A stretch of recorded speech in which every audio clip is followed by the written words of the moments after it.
Emma stepped off the Greyhound bus as it hissed to a stop on the edge of a quiet Montana town. Cold air rushed around her, sharper than she expected, biting through her thin coat.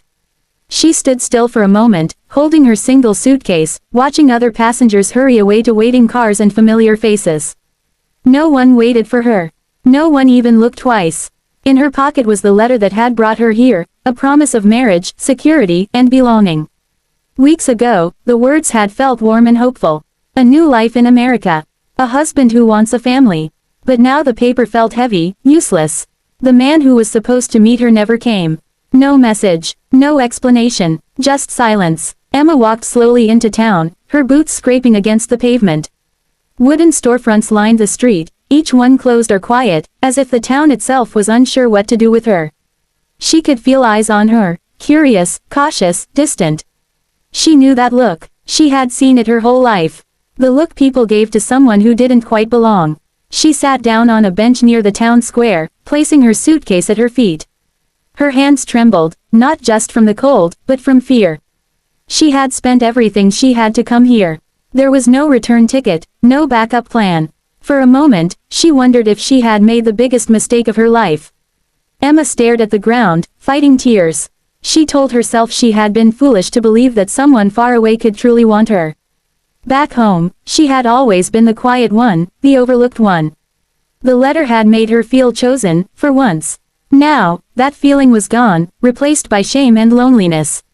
Footsteps approached, light and uneven. Emma looked up and saw a little girl standing in front of her. The child couldn't have been more than 6 or 7. Her jacket was too big, her brown hair tied into messy braids, and her cheeks were red from the cold. The girl studied Emma with open curiosity, not the guarded stares Emma had seen all day. They looked at each other in silence. Emma managed a small smile, unsure what to say. The girl tilted her head, as if thinking deeply, then took a step closer.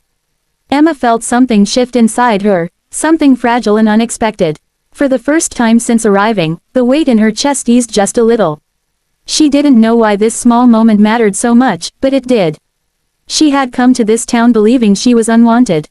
Yet here, in the cold Montana air, a stranger looked at her not as a mistake, but as someone worth noticing. And that changed everything. The little girl took another step closer, her small boots crunching softly against the thin layer of frost on the ground. Emma noticed how tightly the child held the strap of her backpack, as if it were the only steady thing in her world.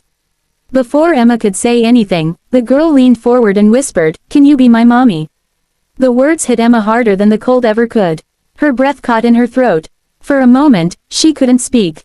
No one had ever asked her for anything like that, not with such hope, not with such quiet trust. Emma knelt down so they were at eye level, her hands resting on her knees. "That's a very big question," Emma said gently, her voice shaking. "Where is your daddy?" The girl pointed toward the diner across the street. "He works there all day," she said. "He's tired all the time. He tries, but I'm alone a lot." Her voice didn't carry anger, only honesty. Emma followed the child's gaze and saw a man through the diner window, wiping down a counter.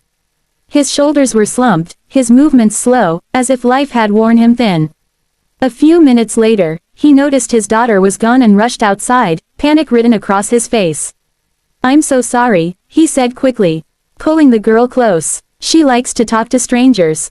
I hope she didn't bother you." Emma stood up. "She didn't," she replied softly. "She was just talking." The man introduced himself as Daniel. His handshake was warm but hesitant, like someone unused to kindness. When he learned Emma had nowhere to stay, his expression changed, not with suspicion but concern. "There's a small room above the diner," he said after a pause. "It's not much, but it's warm. You can stay a few nights, at least." That night, Emma sat alone in the small room, listening to the muffled sounds of the diner below. For the first time since arriving in America, she felt safe. Over the next few days, she helped Daniel at the diner, cleaning tables and serving coffee. The townspeople slowly softened, their glances turning into nods, then smiles. The little girl, Lily, stuck close to Emma whenever she could. She showed Emma her drawings, asked endless questions, and laughed in a way that filled empty spaces Emma didn't know existed inside her. Emma began to understand something important. She hadn't been brought to this town to be chosen by a stranger through letters and promises. She had been brought here to choose, to open her heart, to stay, to build something real. And in a small Montana town, surrounded by quiet streets and second chances, Emma finally felt wanted. Weeks passed quietly, like snow settling gently over the town. Emma's days found a rhythm she had never known before. Mornings began with the sound of the diner door opening, the smell of coffee, and Lily's cheerful voice calling her name. Emma helped prepare breakfast, wiped counters, and learned the names and stories of the regular customers. No one asked about her past anymore. Here, she was simply Emma. Lily grew more attached with each passing day. She waited for Emma after school, ran to her with drawings and stories, and held her hand whenever they walked through town. Emma tried not to let her heart run too far ahead, but it was impossible not to care. Every smile from Lily stitched something broken inside her back together. Daniel noticed it too. He watched how gently Emma spoke to his daughter, how patiently she listened. One evening, after closing the diner, he finally spoke. "Lily hasn't laughed like this since her mother passed," he admitted quietly. "I don't know how to thank you." Emma shook her head. "You don't owe me anything," she said. And she meant it. One night, a sudden snowstorm hit the town. The power went out, leaving the diner dark and silent. Emma, Daniel, and Lily sat together by candlelight. Lily fell asleep with her head resting on Emma's shoulder, her small hand gripping Emma's sleeve. Emma didn't move, afraid to disturb the moment. Daniel watched them, emotion tightening his chest. "She chose you," he said softly. "Kids know who makes them feel safe." Tears filled Emma's eyes. "I was supposed to come here to be someone's wife," she whispered. "But I think I was meant to be something else." In the days that followed, Emma made a decision. She went to the town office, filled out paperwork, and applied for a longer stay. Daniel helped her every step of the way. The townspeople supported her too, offering rides, warm meals, and quiet encouragement. One afternoon, Lily looked up at Emma with serious eyes.